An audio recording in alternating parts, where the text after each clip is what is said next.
तो मैं आप लोगों से कहता हूं कि जब आप लोग किसान आंदोलन में आप लोग पीछे क्यों रहे, इसका जवाब हमको भी देना। हमें भी लोगों के सामने शर्मिंदा होना पड़ता है जब हम जाते हैं। तो मेरा आप लोगों से कहना है कि भाई लड़ना सीख लो।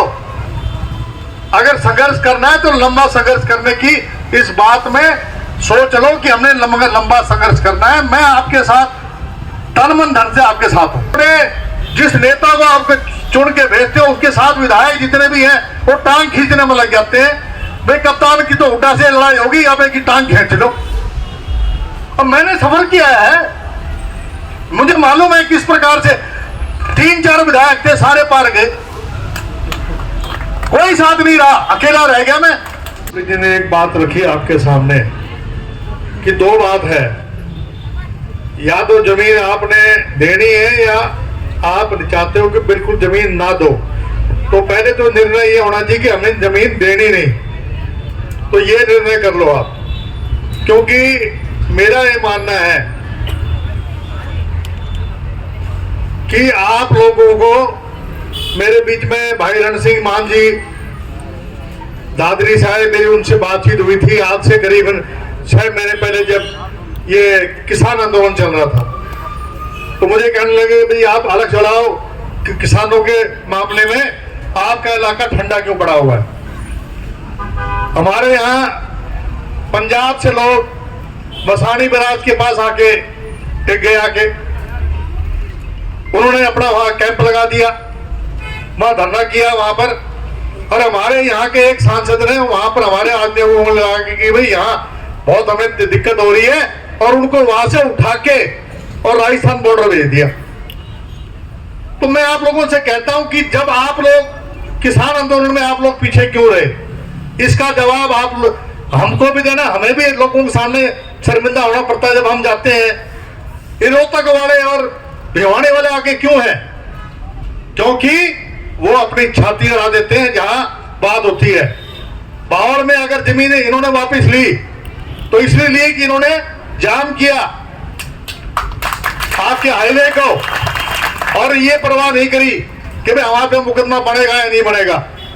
2 बात होया करती, जय जवान और जय किसान। जवान तो अग्निपथ में लौटा दिए इन्होंने, 4 साल में जो है अपने घर भेज देंगे, नो रैंक नो पेंशन कर दी। और किसान को वैसे मारने लग रहे हैं, 700 किसानों ने कुर्बानी दी। तो मेरा आप लोगों से कहना है कि भाई लड़ना सीख लो।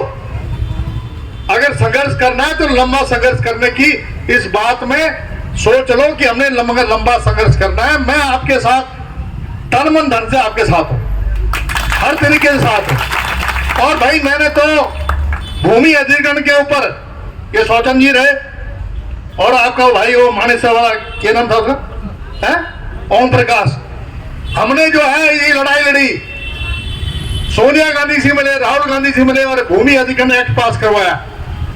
और उसमें यह प्रावधान डलवाया कि 70% जब तक किसान नहीं बनेंगे आप जमीन एक्वायर नहीं कर सकते।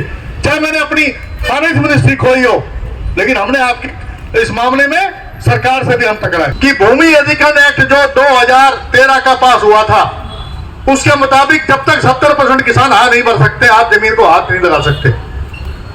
यहां पर तो 100% किसान चाह रहे हैं कि हमारी जमीन एक्वायर ना हो। तो मैं आप लोगों से मैं केवल इतना कहना चाहता हूं मैं कि भाई IMT मानेसर में आपकी सारी जमीन चलेगी आपकी। कितने बच्चे हमारे यहाँ के लग रहे हैं, हम भी रह लिए, सब रह लिए, क्योंकि सारे मुख्यमंत्री से बात करते हैं जाके सीधी। उनकी हाजिरी सीधी मुख्यमंत्री तक है, उनकी पहुंच मुख्यमंत्री तक है, और वो मुख्यमंत्री और हम कुछ भी कह लें उनकी बात नहीं बनेगी। तो भाई पहले तो ये सोच लो कि हमें अपने जिस नेता को आप चुन के भेजते हो उसके साथ विधायक जितने भी हैं वो टांग खींचने में लग जाते हैं। भाई कप्तान की तो हुड्डा से लड़ाई होगी, अब एक की टांग खींच लो।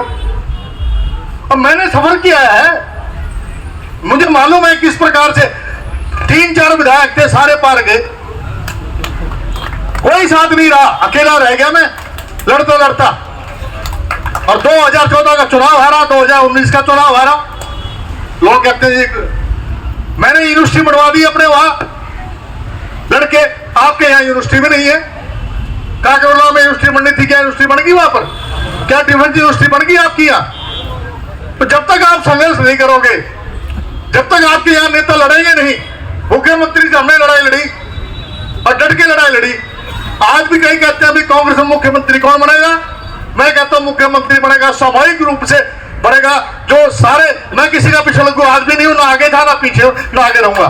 मैं कहता हूं सामूहिक रूप से लड़ाई लड़नी चाहिए, मिलकर लड़ाई लड़ेंगे सारे, भिवानी रोहतक वाले सारे दादरी वाले मिलकर चुनाव लड़ेंगे और तो सत्ता आएगी, वरना सत्ता नहीं आने वाली। तो मेरे कहने का मकसद ये है कि मैं, आप अगर संघर्ष करना चाहते हो तो संघर्ष करो और इस लड़ाई के अंदर मैं आपके साथ हूं।